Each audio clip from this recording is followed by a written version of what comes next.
faith, and lest it shock you, your clergy struggle in their lives of faith. I try to think of the teachers I have around me who might show me a way forward or a new way of thinking about things. Turns out I am blessed because I have a great many professors of hope in my life.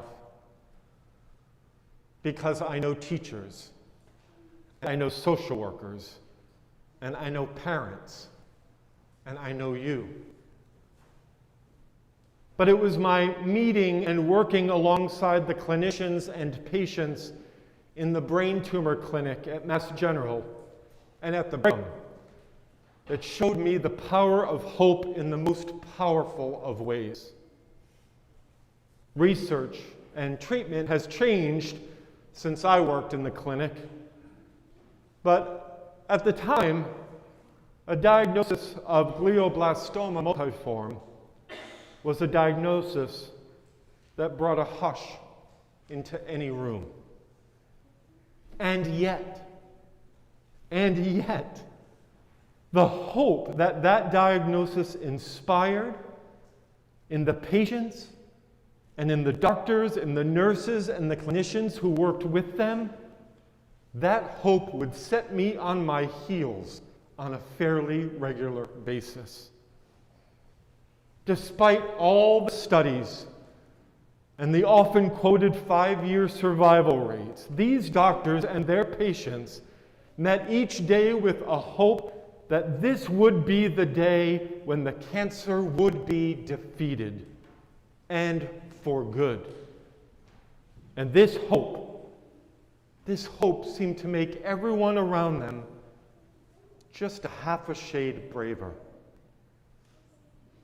There were some hard days in those clinic rooms, days when the hope for cure would become a hope for quality, or hope for a day without pain, or hope for a good death.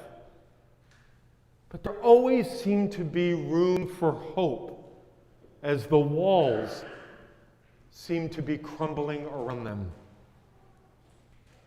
Sometimes, turns out, it is the very pieces of those crumbled walls that become the foundation for the birth of new hope. Jesus and his friends are leaving the temple, and they are, understandably, awestruck, right, by the beauty of the building in front of them. This beautiful structure, a physical triumph, meant to stand as a symbol of God's power and might in the world. This rebuilt temple proved that God's presence in the world could not be defeated. But Jesus knew, or the writer of the gospel knew, since it had already happened by the time Mark wrote his gospel, Jesus knew that the temple would not stand. This beautiful structure around them would not last, but crumble. Now, to be clear, saying that would have been blasphemous to say out loud, practically proclaiming that God could be defeated. But Jesus knows that the hope that is in God, the love that is in God, the peace that comes from God, none of that can be destroyed by a temple simply crumbling, or a war fought between nations, or an earthquake, or any other thing that seems to indicate otherwise, not even his own death on a cross. But Jesus goes further.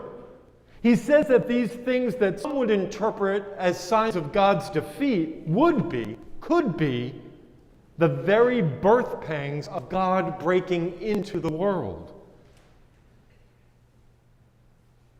Maybe that's the difference between those who can do the impossible and still hold out hope, and those who struggle to see any hope in the world at all. Maybe those who know hope in their lives see things just a little bit different.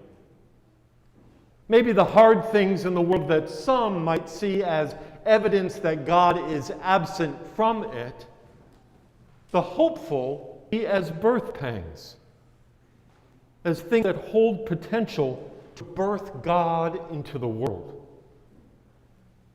When I think of the many hard parts of the last 18 months,